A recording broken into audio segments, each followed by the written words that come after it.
যেই বিয়ের ভেতরে ধুমধাম কম, ওই বিয়েটারে বরকত দিয়ে পরিপূর্ণ করে দেয় কে?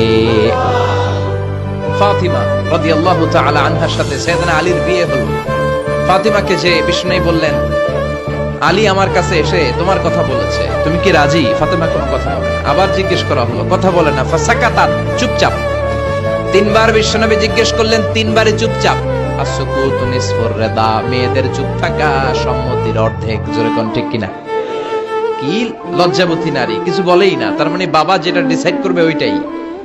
ফাতেমার সাথে সাইয়েদনা আলীর বিয়ে হয়ে গেল।